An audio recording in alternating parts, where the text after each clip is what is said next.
Baik, tanpa membawa waktu saya ke Bang Alkatiri langsung. Ya, Bang, Anda ada yang mau ditambahin atau saya boleh nanya nih? Boleh dong. Boleh.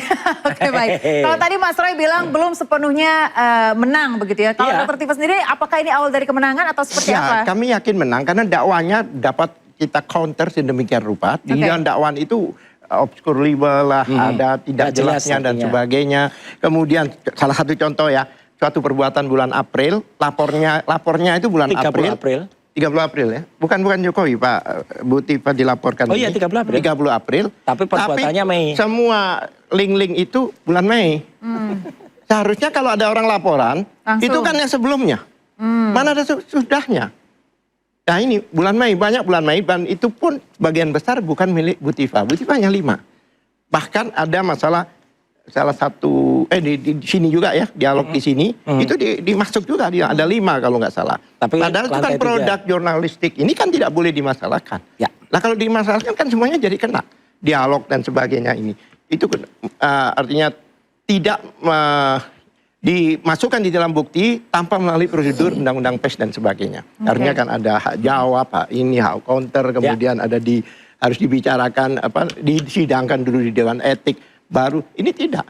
Jadi beberapa itu dari dialog-dialog Bu Tifa dengan media. Seperti itu. Kemudian ini semuanya tabrak-tabrak aja kepentingan umum contohnya. Itu jelas.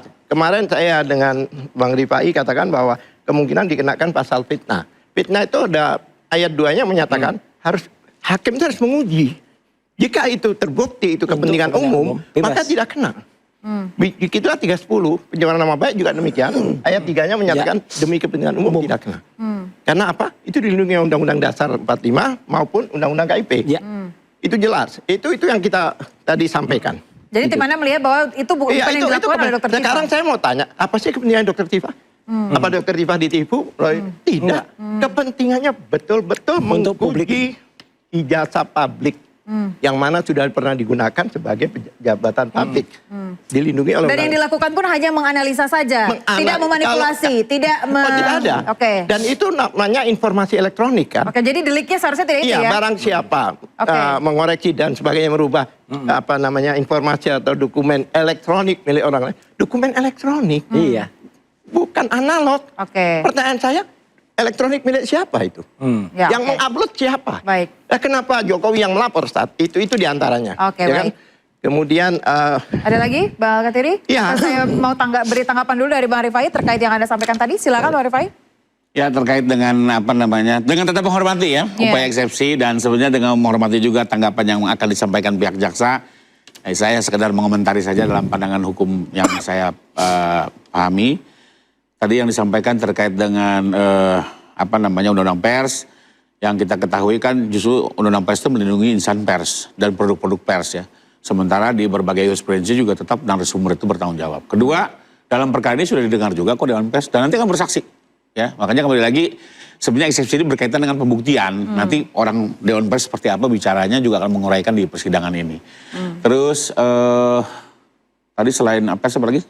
Terkait delik yang dilakukan Dr. Tifa adalah menganalisa. Jadi gini, tadi ada peristiwa. Dan juga, banyak peristiwa digambarkan. Oke, tapi faktanya kan ada 5 peristiwa yang harus beliau pertanggungjawabkan. Silakan membela diri nanti dari 5 peristiwa ini.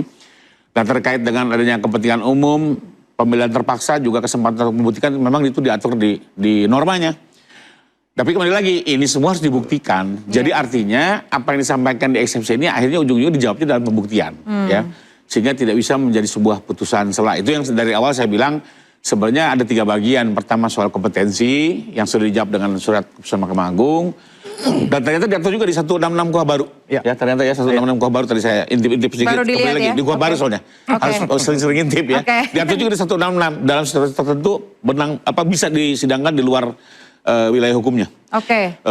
Itu sudah dicek itu. Alasannya harus jelas dong. Itu seperti ya Zoom tadi. Ada tambahannya lagi pasal. Tertentu. Seperti Zoom. Ya. Zoom itu kan istilahnya dulu waktu COVID itu kan udah dicabut sebenarnya. Tapi masih dibolehkan, tapi alasannya harus jelas. Betul. Contohnya pada waktu dia di BAP dia di Indonesia.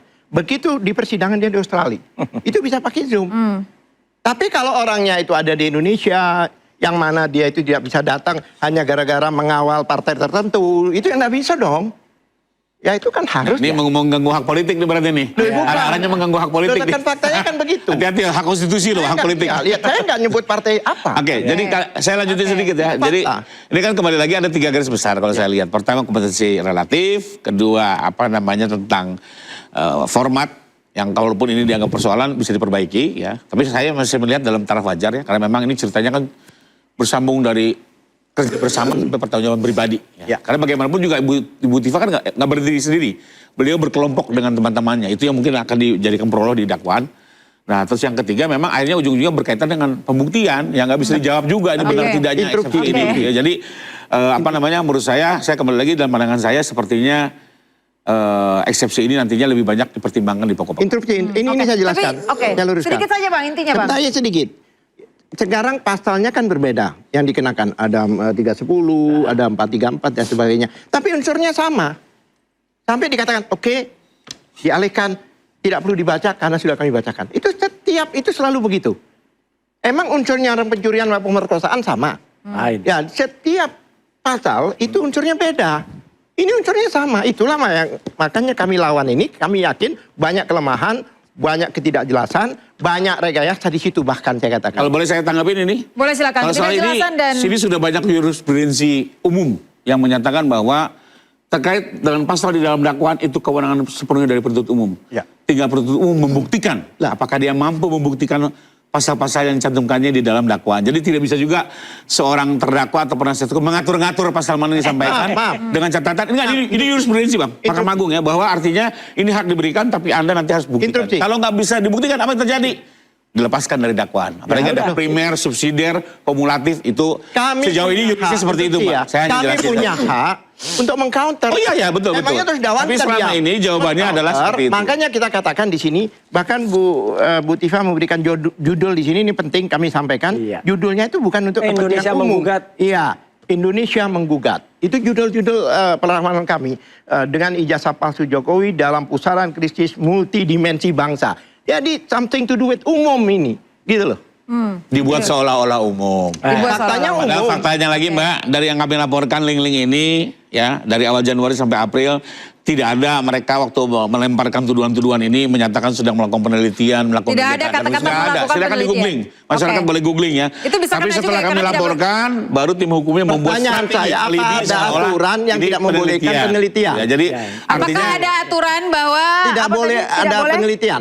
Orang meneliti sesuatu boleh dong. Yang tanggal dulu yang saya maksud adalah penelitian ini hanya sekedar alibi yang dibuat-buat. Bukan. Orang kan melihat ya. Dari awal ya nanti kita lihat sebagai saksi.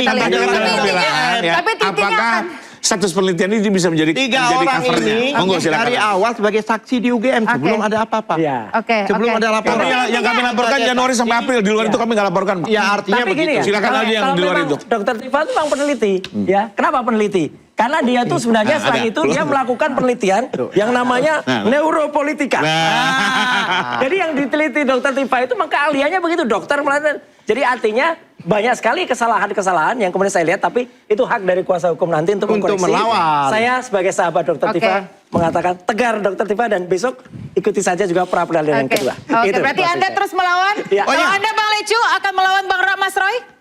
Saya, Bang Roy, cepat diperiksa di Polda Metro Jaya. Selesai. Tunggu dulu Bang Roy. Selesai Bang Roy diperiksa, tolong, saya minta tolong nih Bang Roy. Oh iya harus. Tolong Bang Roy sampaikan kepada penyidik. Oh iya. Segera panggil Lecumanan.